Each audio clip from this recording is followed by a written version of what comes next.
United States Coast Guard is back at the important peacetime job of hunting icebergs in northern waters. Wintry storms in the North Atlantic Ocean provide perilous adventure along the busy shipping lanes. Hunting icebergs, charting their position and course, and flashing warnings to ships at sea is everyday work for the Coast Guard. Grim memories of the liner Titanic and other vessels which have fallen victim to the treacherous icebergs are evoked by these huge pieces broken off from Greenland glaciers. 7/8 submerged, the great bergs endanger men and ships and must be constantly watched. The Coast Guard cutter Tampa is dwarfed by the menacing walls of ice, but much of the danger is removed when ships and planes of the Coast Guard maintain their constant vigil.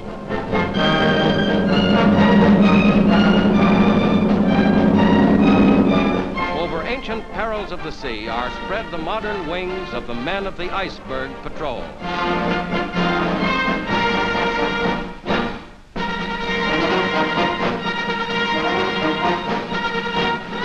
Former President Herbert Hoover returns to Washington after a 35,000-mile presidential mission. Secretary of Agriculture Anderson welcomes him back to the American capital. At the request of President Truman, Mr. Hoover made a worldwide survey of the needs of famine-stricken countries and the ability of other countries to aid them. At the White House, Hoover reports to the President. The world's grain supplies are 3.5 million tons short of the volume needed to prevent one of the worst famines in man's history. And in Poland, supplies from UNRWA arrived to ease the serious needs. Tons of foodstuff and clothing from America are distributed. Typical of thousands is this youngster, who hasn't had enough to wear for years.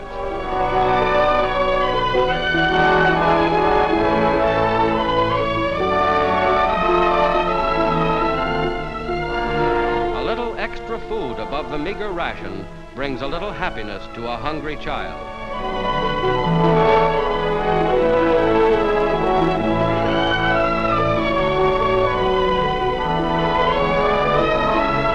Fed and in their new clothes, these members of the younger generation look to the future with new hope.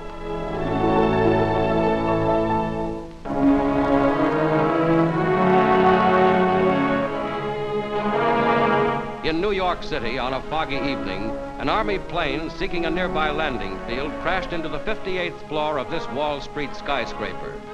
Parts of the plane, bricks, and chunks of mortar fell to the street. Fortunately, New York's downtown financial and business district was deserted at the time.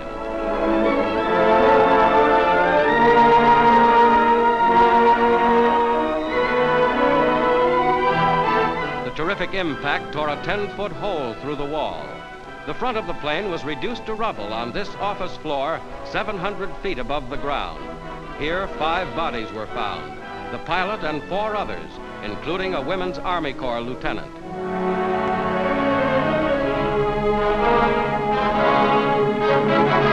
The fuselage and a wing of the splintered plane fell and caught on the 20th floor ledge, starting a fire.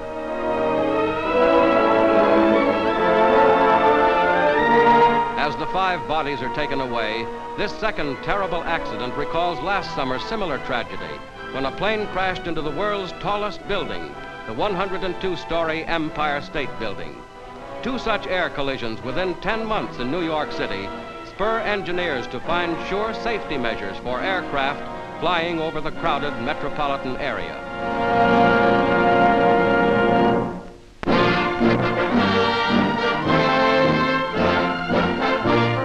United States Secretary of State Byrnes reports on the Paris 4-Power Conference.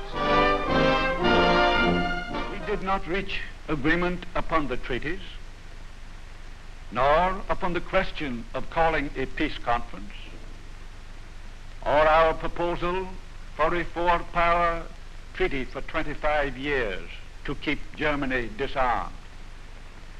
Our problems are serious, but I am not discouraged.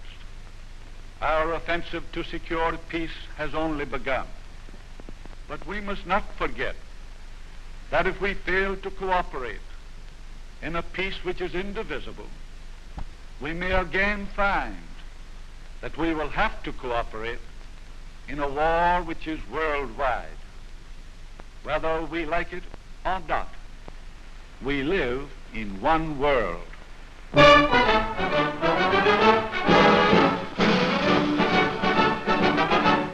The flag of China goes up over a former United States warship at San Diego, California, and the destroyer escort is taken over by its new captain, Commander Lin, shown with American Commander Herbert, who will help convoy the ship across the Pacific Ocean.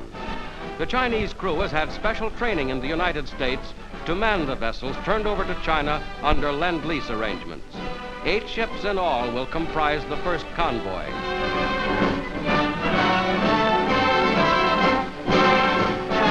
This looks like Chinese checkers, and the American sailors in return teach their Chinese comrades their favorite dice game. Sailors of both lands find a common ground of friendship as the convoy puts to sea.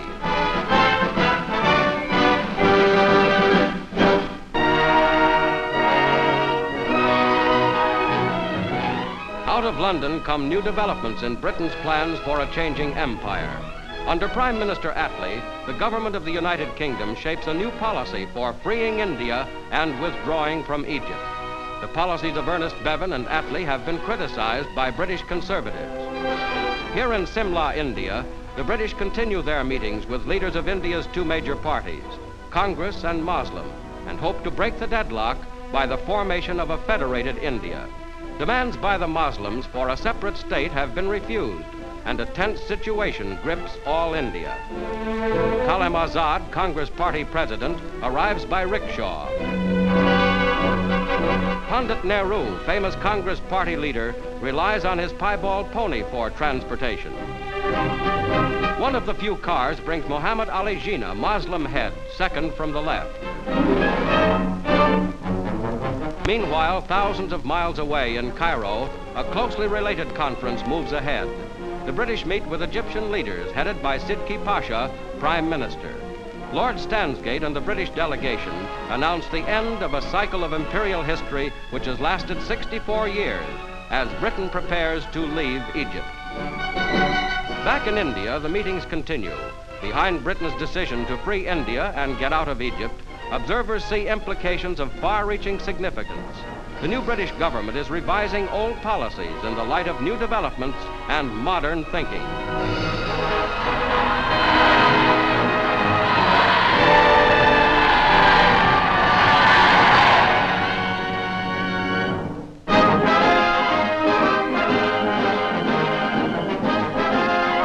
Past the Statue of Liberty and into New York Harbor sails an Army troop ship with over 860 refugees from Europe, victims of Nazi persecution.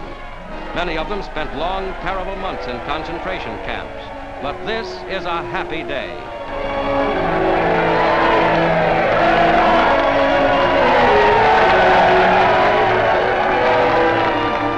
In notorious Auschwitz camp, these girls' arms were indelibly tattooed with prison numbers. But in America, life will begin again.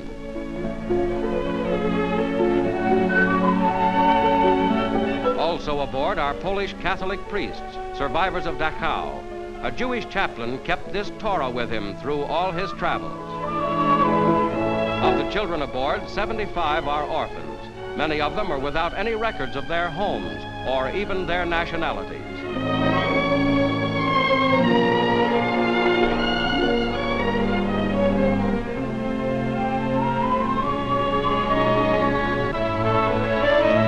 Relatives and friends are here to meet the newcomers, and they get a welcome they'll never forget.